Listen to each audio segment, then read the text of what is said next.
Good evening, everyone. My name is Jay. And my name is Till. And welcome to another episode of Crosstalk. Right. So, for those who have been with us before, welcome back. But for those who are new, maybe what exactly are we doing? This is episode 7 of Crosstalk. We are ICE Intercultural Education, or ICEHongKong, and we would love to make people curious about the world, connect people, make them understand global issues, usually face-to-face in a classroom, but unfortunately due to COVID-19, no face-to-face, so we're trying to reach out online and help people understand what's going on online. And COVID-19 is actually the perfect case. You can learn about other countries and cultures, you can get inspiration from people, get to know people, and also understand what people are going through all around the world. We have talked to very interesting countries. For example, we have France. We have talked to Italy, yes. We have talked to Spain. From Spain, from South Korea, and as well as from Taiwan, Malaysia, yes. And today we are very happy to fly to another country. Right. So by fly, I mean even though we are stuck at home or stuck in office, we are still flying to another country to interview someone. Right. So today we are going to Thailand. The land of 1,000 smiles. Yes, so very happy to have our guest with us. But before I introduce her, I'd like you guys to know that if you have any burning questions about Thailand, about COVID-19 in there, or how is it like to live in Thailand, feel free to comment in the box next below or to the right, okay, of the YouTube.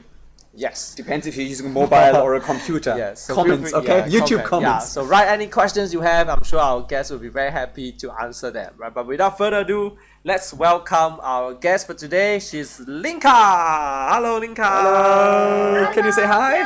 Hello, Jay. Hello. Hi. So happy to see you. Yes. Oh, we are very happy to see you too. Right. So both Till and I know Linka for a long time. Long time. Very long.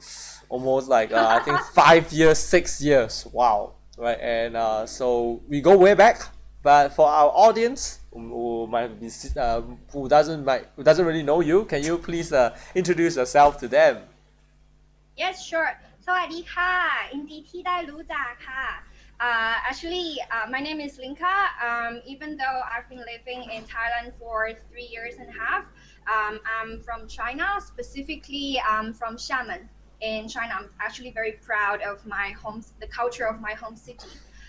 So I've been living here, working in UNDP, the United Nations Development Program. I also have multiple identities because I like to jump between communities and learn from different organizations. But one thing I'm very, very proud of is I'm part of ICE family. And I have to say one of my the most significant life-changing milestone turning points is that I joined ICE. It opened up my world. As everyone in the ICE keeps saying, embrace the world, learn the world as a baby, from pure curiosity, without judgment, without bias. And I think that's the point where I understand the world without my mind. There's no boundary in my mindset. So I have to say, I really appreciate the whole journey. Without ICE, I wouldn't be here. I wouldn't be in Thailand. I wouldn't immerse myself in another country as a local, and I wouldn't work in this global international organization so comfortably. So yeah, that's about me. I'm very passionate about social entrepreneurship, passionate about youth development, passionate about learning different cultures around the world. And doing Thai boxing in Thailand for more than 2 years. If you're interested, I'm happy to show you around when you're in Thailand. I know a lot of histories and culture and stuff. So just a short introduction. Oh, that was not short at all. That was a very comprehensive. And also, thanks for this free promotion for ICE. We very much appreciate it. But yes, that also means for any audience who's watching, if you're watching on YouTube live, right now, feel free to also ask any comments that is a little bit related to what Linka is doing. She just mentioned social entrepreneurship, youth development. She's actually been traveling all around the world, meeting with youth ministries and helping countries to like enact policy for development, especially youth and entrepreneurship and social entrepreneurship. That is very challenging and very interesting. So if anyone has questions, feel free to also ask that.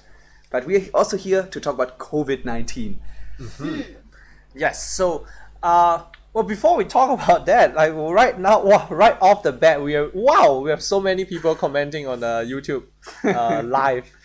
So maybe let's just take one question first before we go to COVID-19. So K795 asks, of all places, why Thailand? Good question.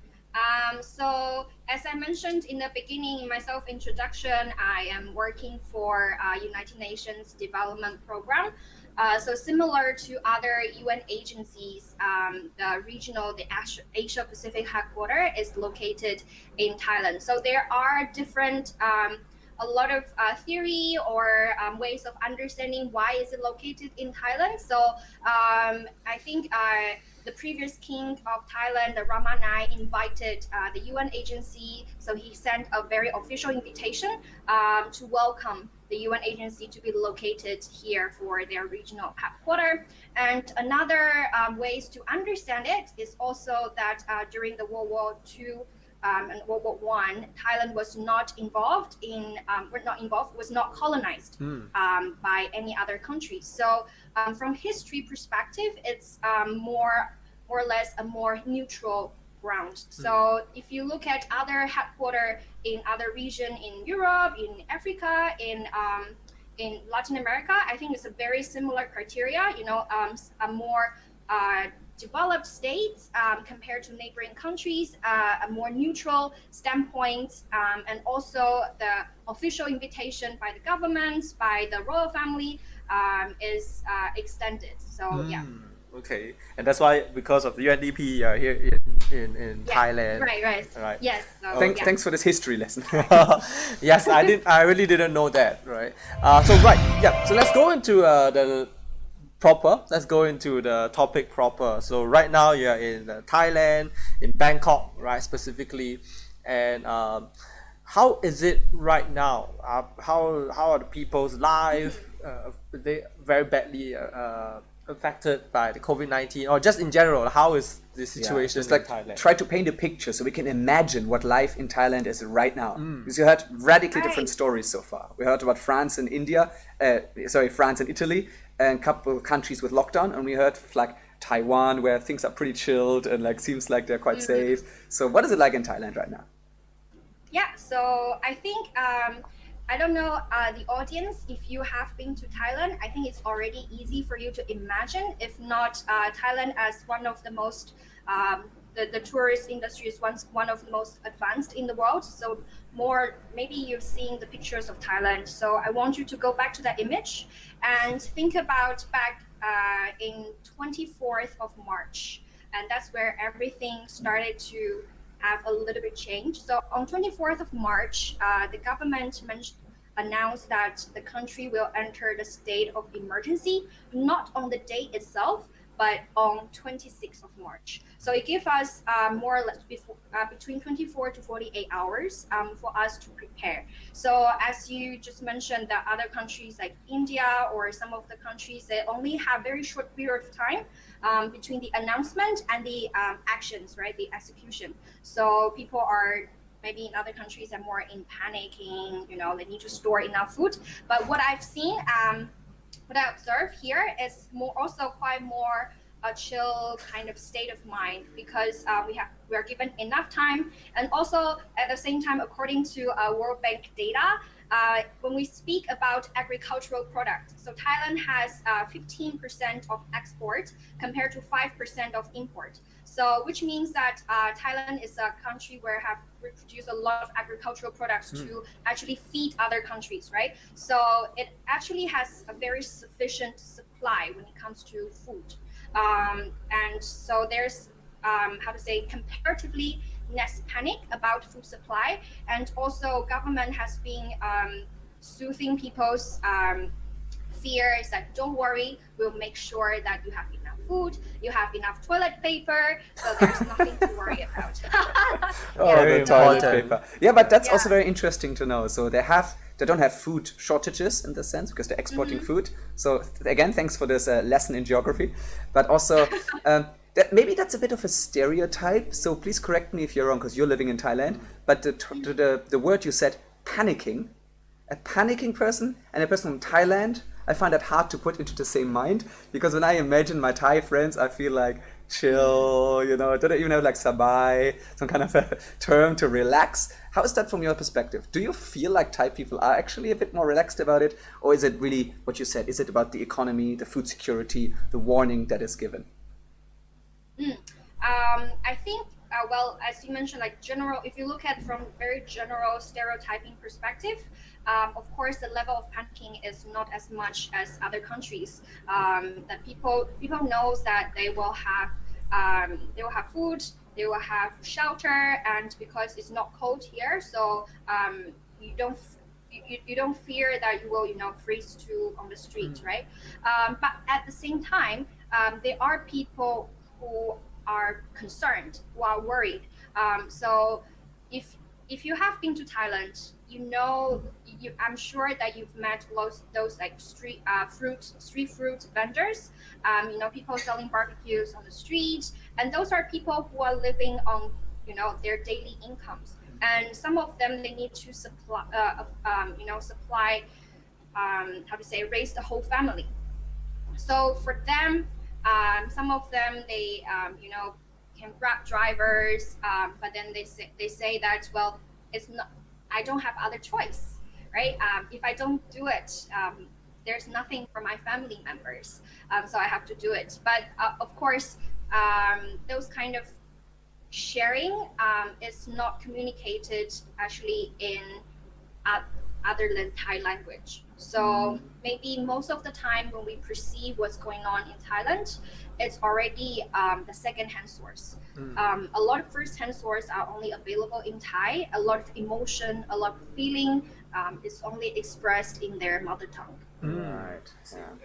And just to clarify for our international audience, right? Grab drivers. So Grab is actually something like a Uber for Southeast Asia.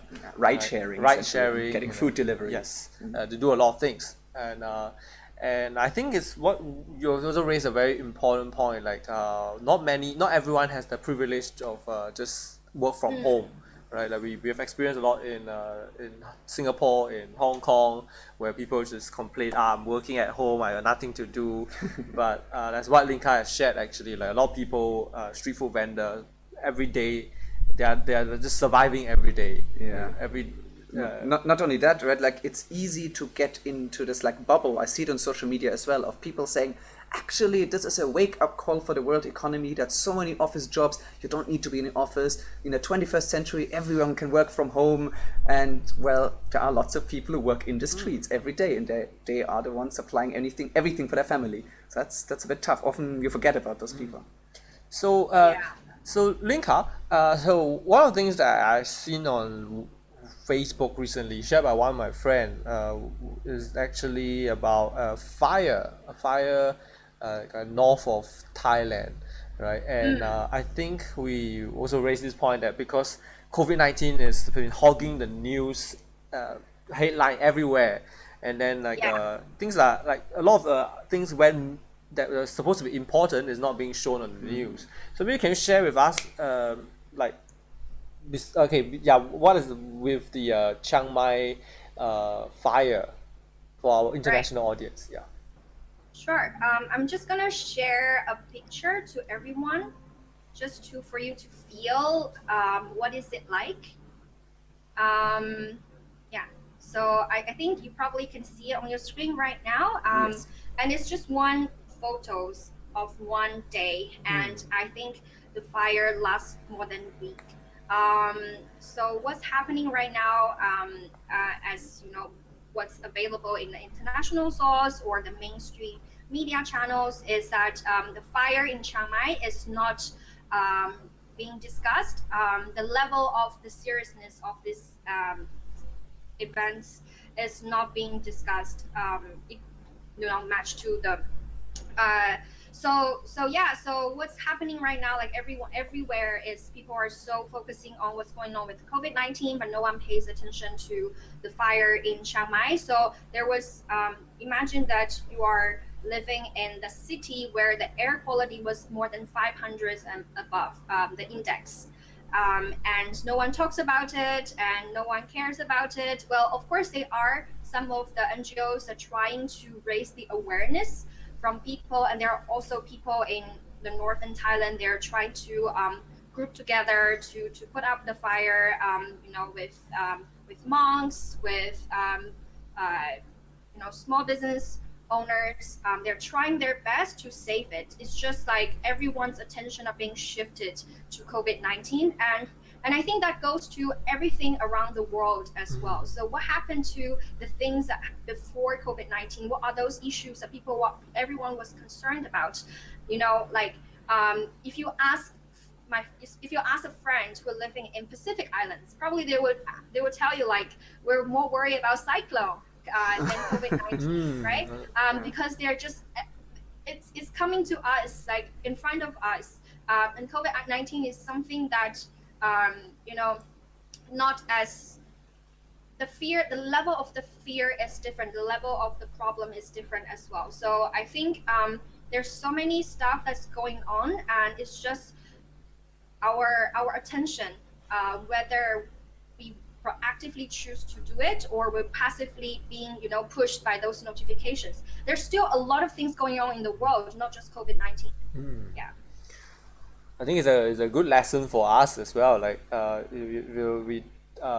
besides being always focused on COVID-19 every day, looking at the numbers, how it jumps, there are a lot of very other important issues waiting for us to solve. And but going to this point then, because we all know you're working in developmental programs, right? And what you said with the Pacific Islands, and now that COVID-19 is here, I assume a lot of things probably stopped, right? How has it affected your whole... Not just us, let me add, Linka is working in international development. And right now, everything is difficult to do anything international because you can't travel and stuff. So what's going on with your work?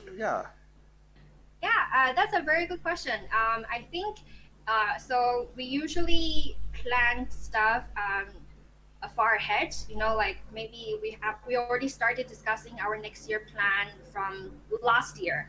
But the thing is that everything changed so suddenly, like within 48 hours, the country entered a state of emergency. That's one country, and I'm working in the Asia Pacific office, so that's more than just one country's situation that we need to be aware of.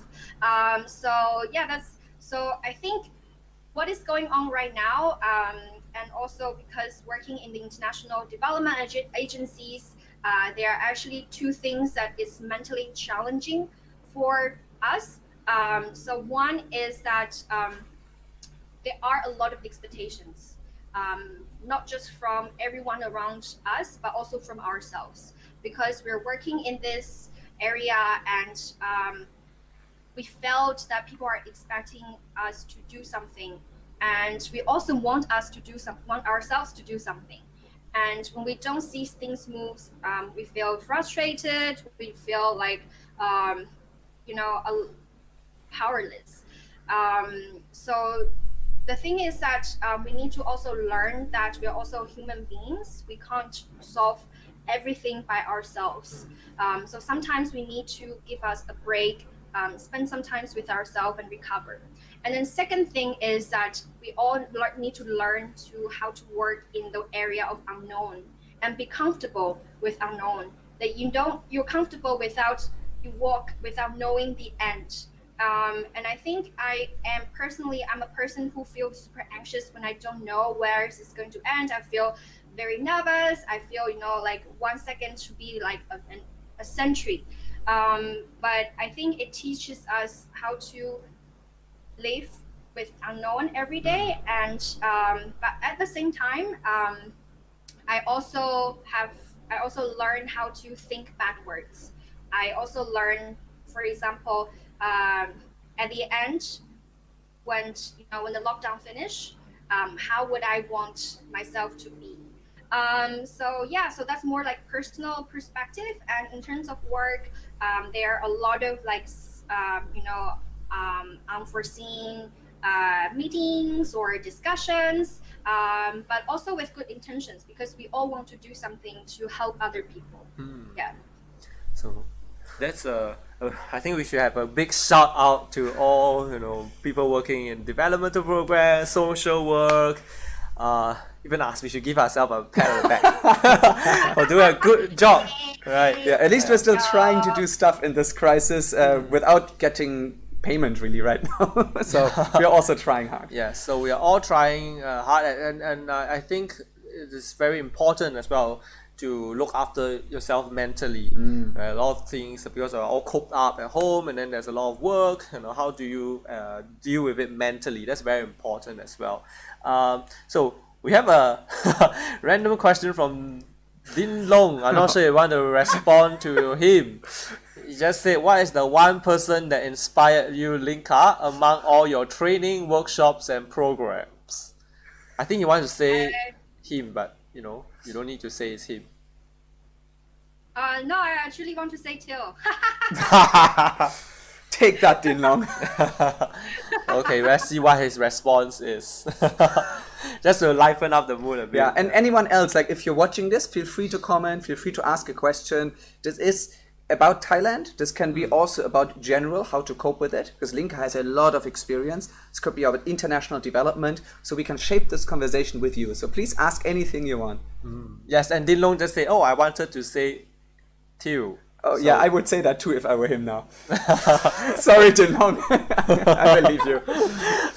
Okay, so let's move on a little bit. I come from Singapore, where there isn't really a rural area, to speak, and over the past few episodes of the crosstalk, we talked with people who are actually living away from the capital city. So that was a big thing for me to compare between the rural and the urban areas. So if you want to extend it, now they're in Thailand, right?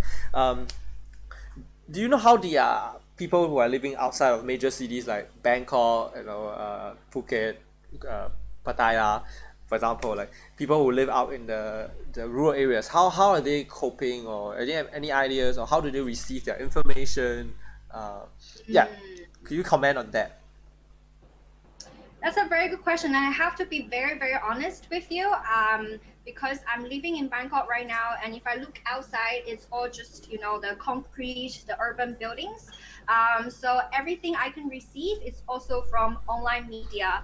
But the thing is that if I have to answer this question from very personal perspective, based on my understanding of Thailand, if your hometown is in the countryside, you don't want to be locked down in Bangkok, because of course, like everyone who has been to, for example, Chiang Mai, Phuket, at least outside of Bangkok, you understand it's a whole different world.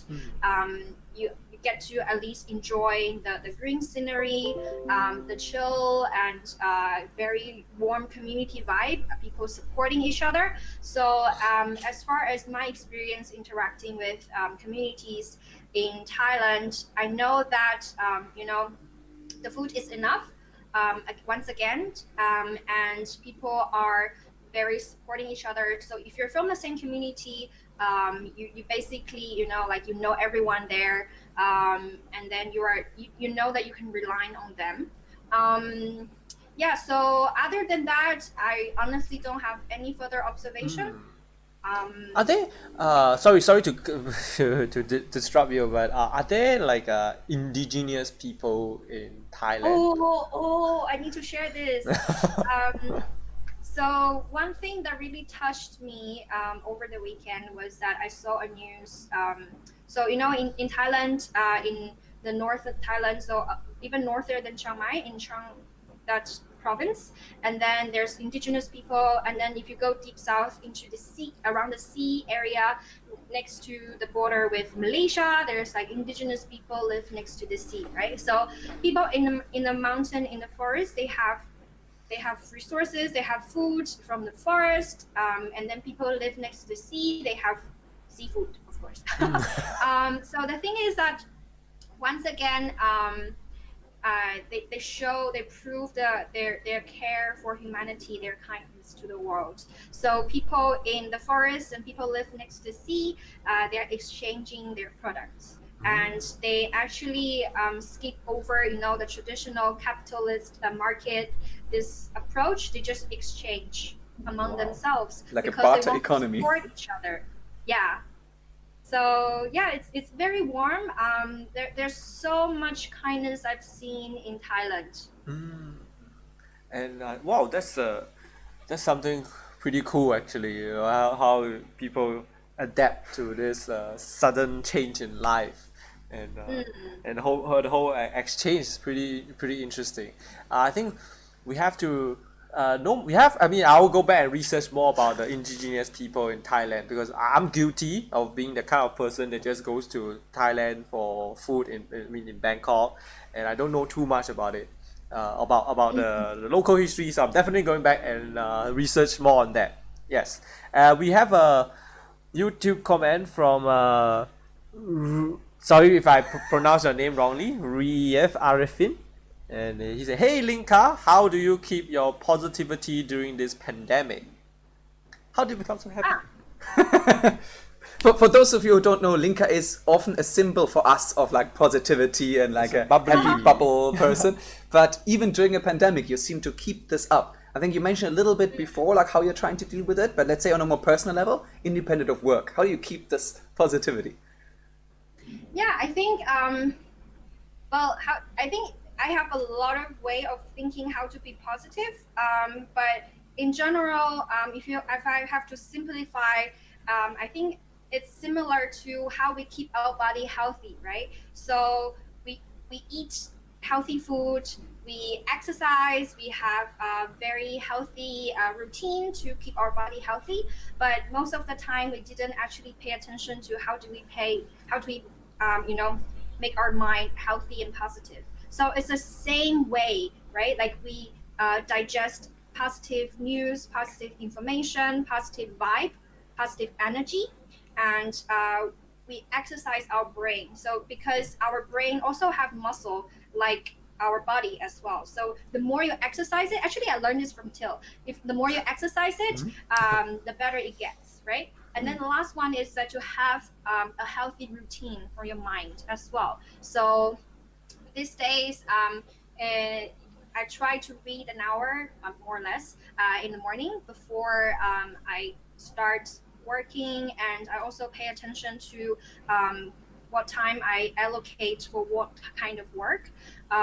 So, yeah, that's the 3 steps. Intake healthy stuff for your mind, exercise, and healthy routine. And if there's also one thing that I really live by, since I was,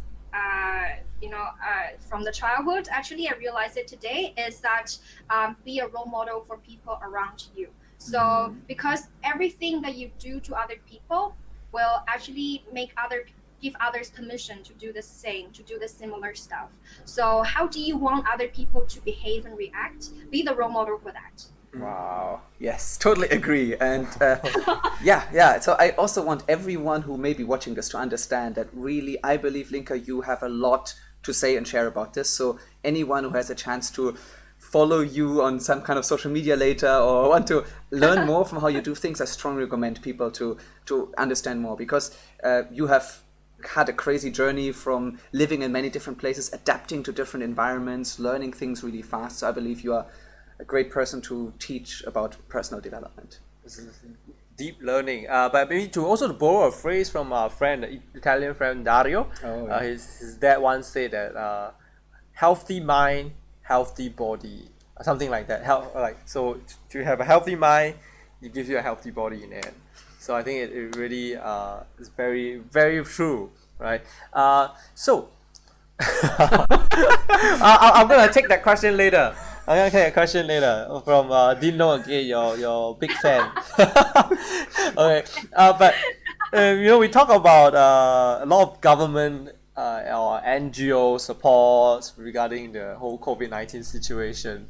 But as we know, Thai people are really kind. Thai people are really very friendly. Do you know of any community efforts to help people in need during this time? Okay, we share with us some examples. Or any kind of touching story you have come across what some Thai people do. Every country there seem to be some stories, right?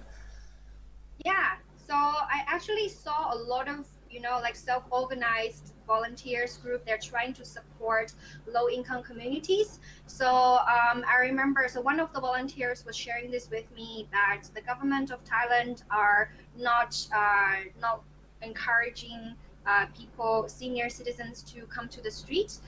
So they are mostly just stay at their home. And most of them are the people that you've seen when you come to Thailand. They're street food vendors, right? So they really lost their source of income.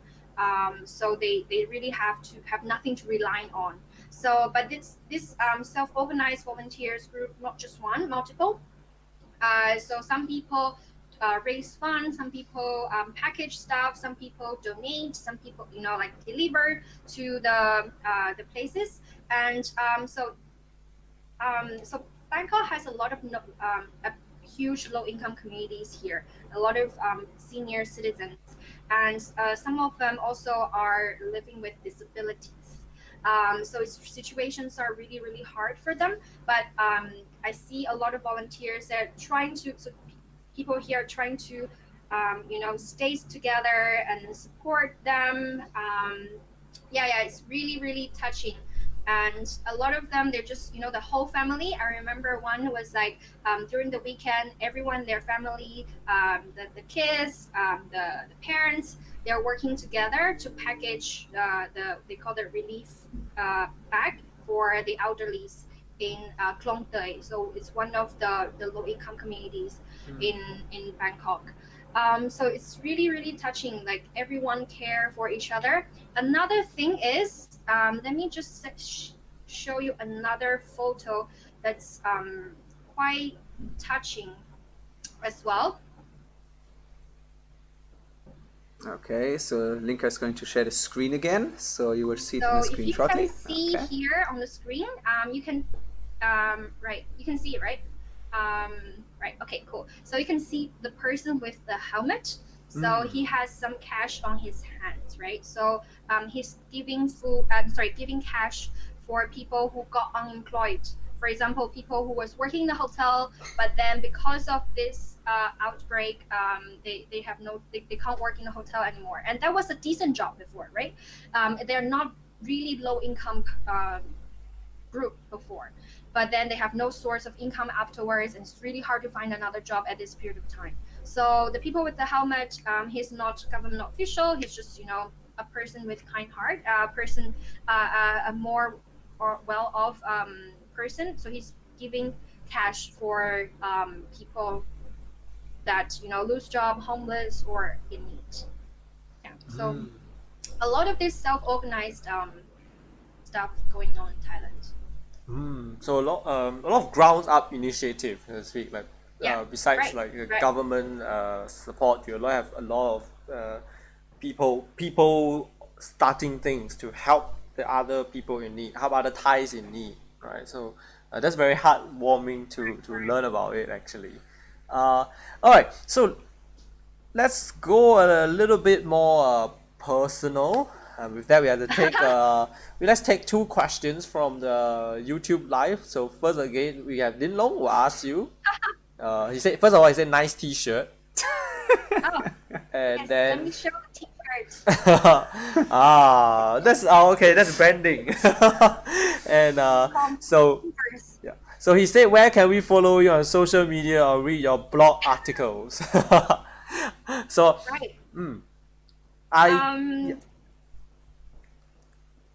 okay, let me tell you what. I guess Linka can share with us later, and then we'll put it up on the link, so everyone can click in. If you want to find me, find ICE first. Yes, so you can click into the link, because if Linka says it, it's also very hard to go into it right now. The second one is a bit more of a serious from Fraser T asks, do you have any high impact project or innovative projects with regional or international dimension?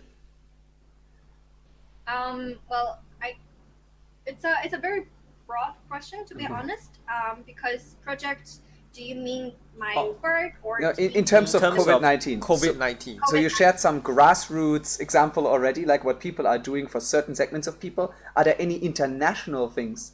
Maybe I can also add to this, because I'm also very interested in this, because you're working in basically an international organization, and right now countries are going a lot into the other direction, that all efforts are like national or local.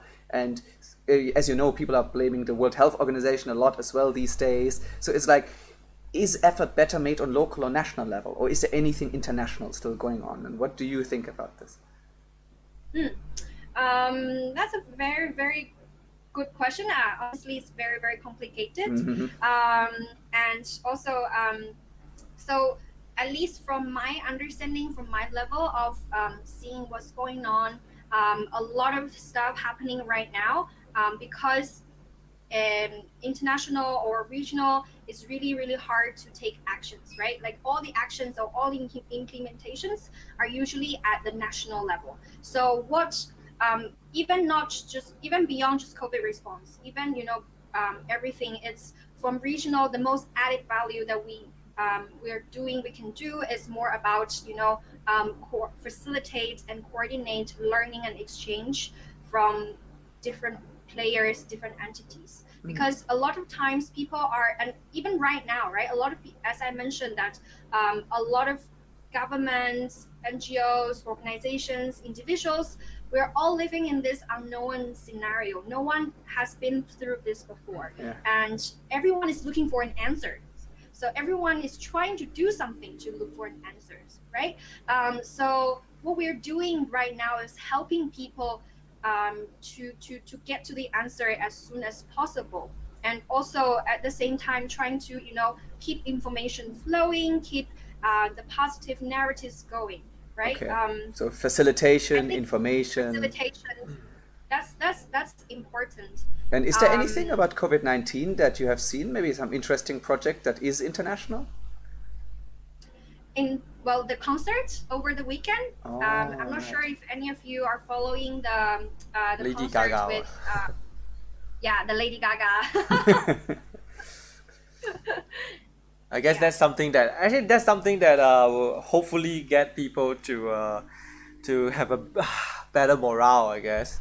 And also another one that to add on top of it was the Phantom of the Opera. Jay kept talking about this all day long in the office. The free video for 48 hours. I watched it and I cried. But apparently now you cannot watch anymore. So but I do agree with Linka. Like a lot of these, sharing of the learning is very important right now. Based on what I know, even like in Singapore, I think the foreign minister is also collaborating with other foreign ministers to do some task force. Right? I mean, I'm not exactly any. I actually think it's very underappreciated. If you look at what's happening in the world, I feel like so many countries are repeating the same mistakes again and again and again, although you could just learn from what one other country did a month earlier. But every country is learning it themselves, and it seems like the response is to shut themselves off and then close your eyes, and when it happens, then you just blame the people who had first appeared instead of learning from them. And so more task force, more mutual learning. Okay. Okay. This is a very interesting question from Tanzim.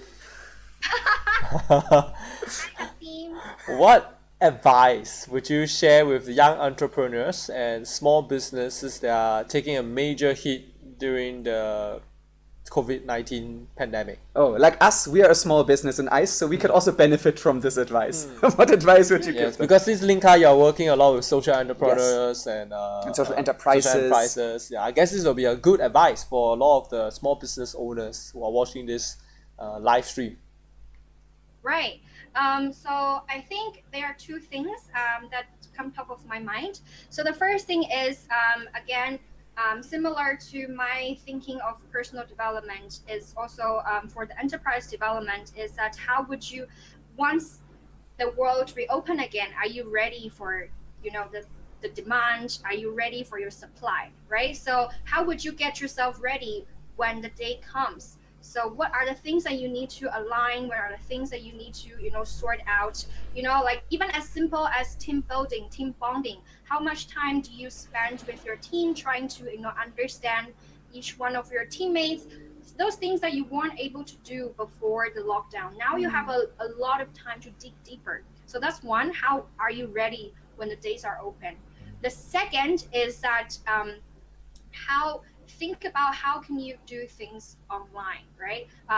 Like what you guys are trying right now with this crosstalk as an experiment. Just use this time as a stage of experiment as much as you want, because there's nothing to fear, there's nothing you how to say, it's just an experiment, right? So you don't fear of fail. That's not going to work because you prepared for that. And so with this experimentation, build your community, build your branding, engage with your previous customers, engage with your new, there are a lot of advice from those very senior people from I won't be able to give better advice from them, but at least that's something that when I try to filter all the advices, those are the 2 points that I think that makes most sense to me. So maybe building on top of that, we talk a lot about advice for business, right? So how about advice for like personal? How can we use our time wisely on a personal basis? Like what do you actually do during this time in the lockdown? Maybe we can share so that people who are also facing the same situation can follow. Like you talk about you read books. What else? So one thing that I've been doing is plank. Oh. So it sounds easy, right? So it's just 2 to 3 minutes per day, but I try to I look at it from a gamification perspective. So what I meant was that it's very important to give our mind a signal that we are improving every day. So it's very similar to RPG, right? The game. How people are so enjoying doing that is because your progress is visualized. It's visible for you, that that you are improving, you're progressing. And so that's something I'm doing to myself, that every day I can see, like every day I add 5 seconds to my plank. So I've improved from 2 minutes to now 3 minutes and a half.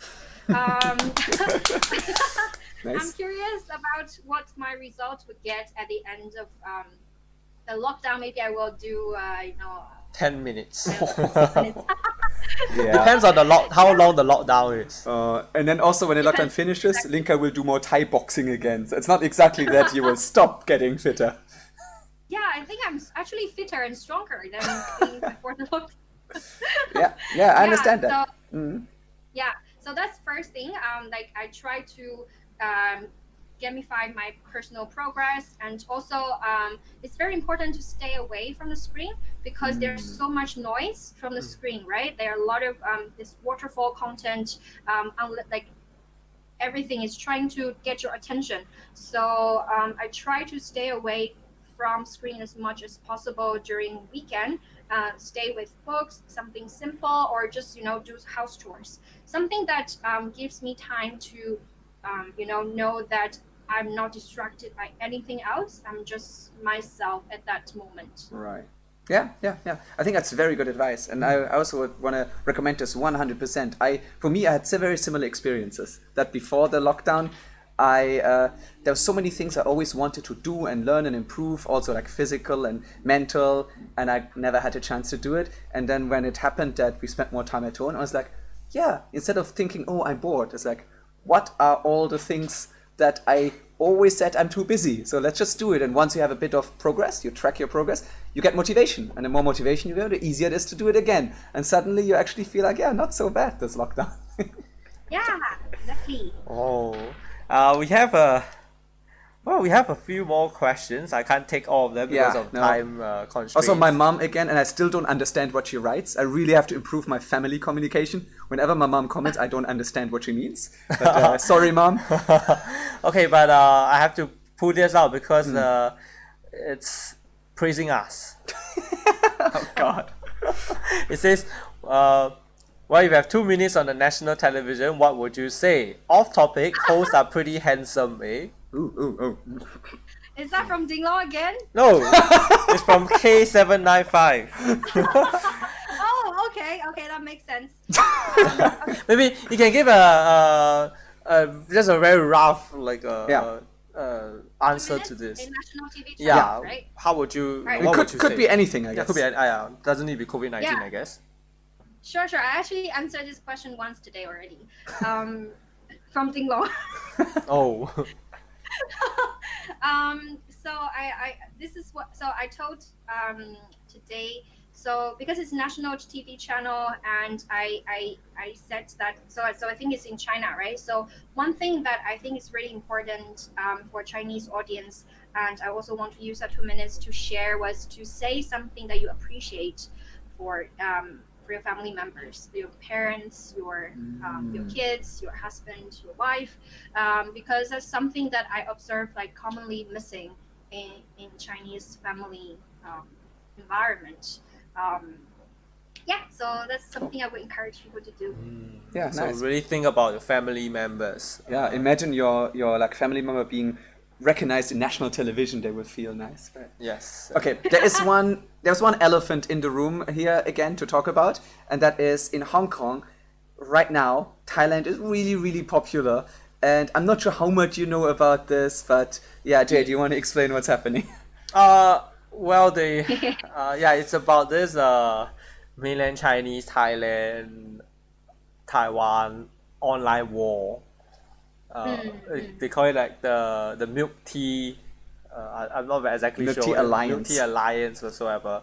And how now you're on the ground in Thailand, and also being like Yeah, and a Chinese in Thailand. in Thailand.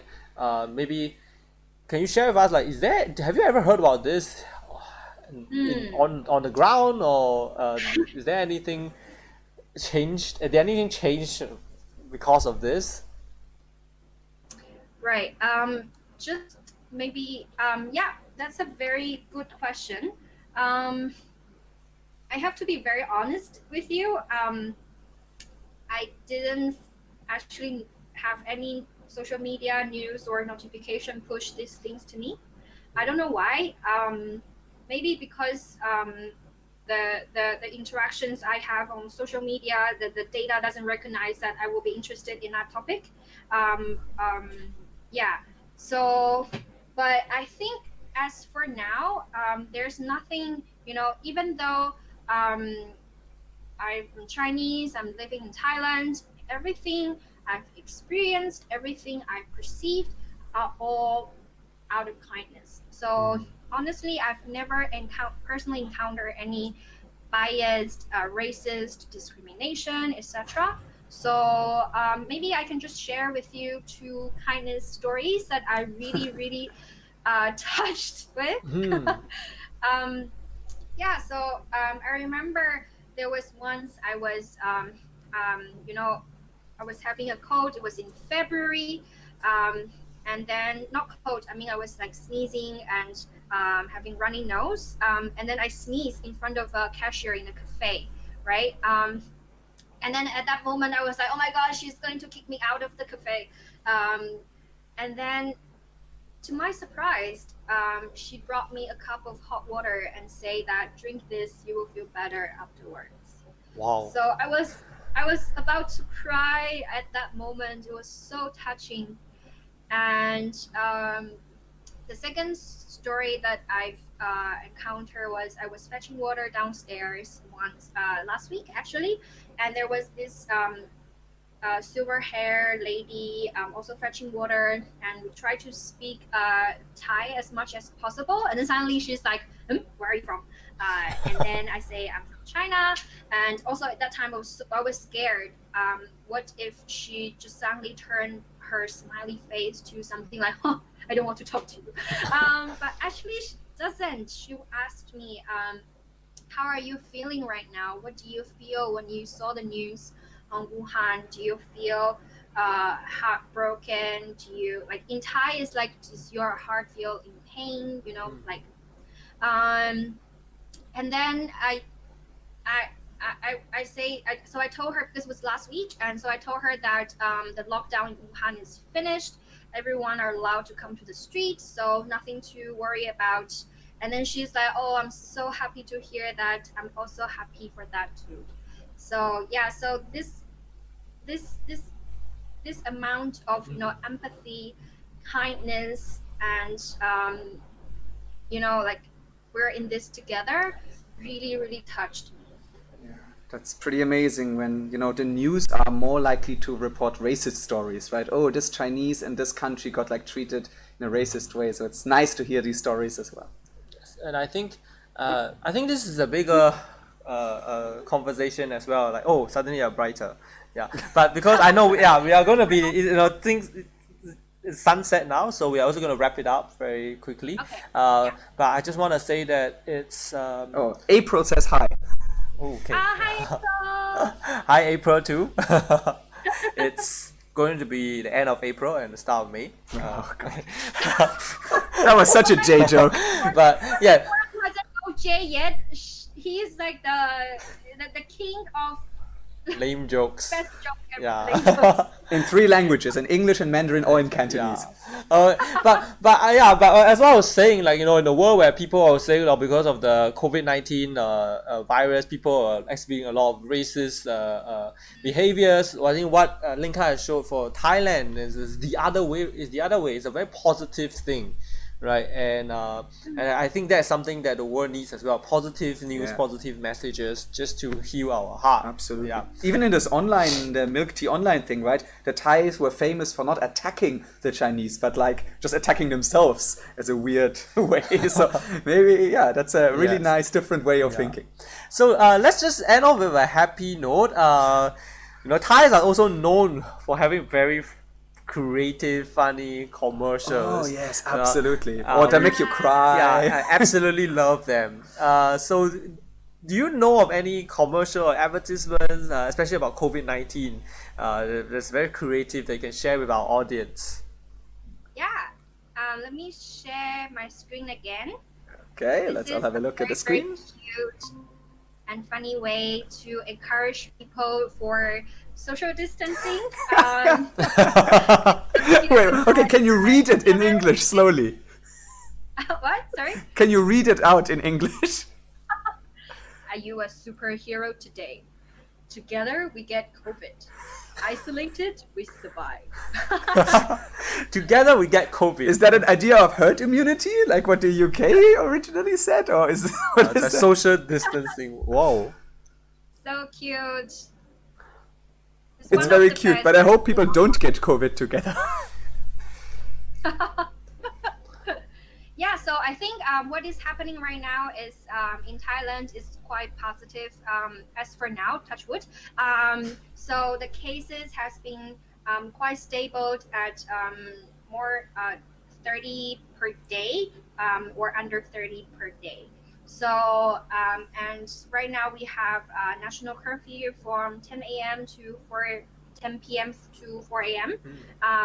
So I think whatever Thai government is doing right now is taking effect. So I hope that this trend will keep going, and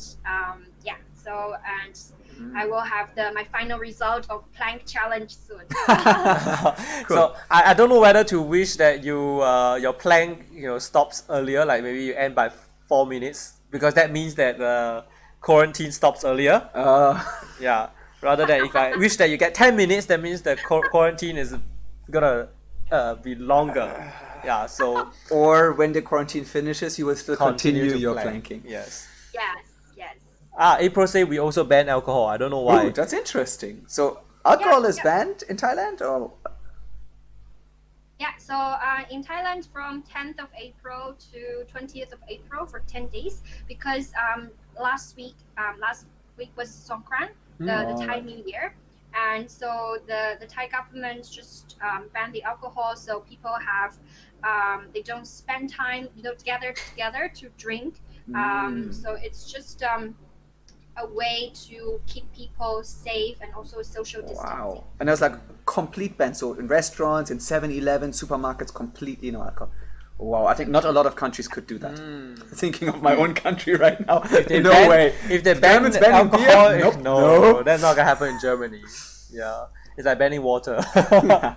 yeah. So April also said that some provinces are extending to 30th of April. So thank you for the information. I think it's pretty interesting to think about it, like how different governments are approaching this, banning people from gathering. There's sometimes you need to ban certain things that will stop them from gathering. Yeah. Like I think in Hong Kong it was also considered with the alcohol, and then people complained too much immediately. So because some people say it was unfair treatment for like only some industries and stuff. So it's interesting what governments do, but also interesting how people react and what people expect from the government.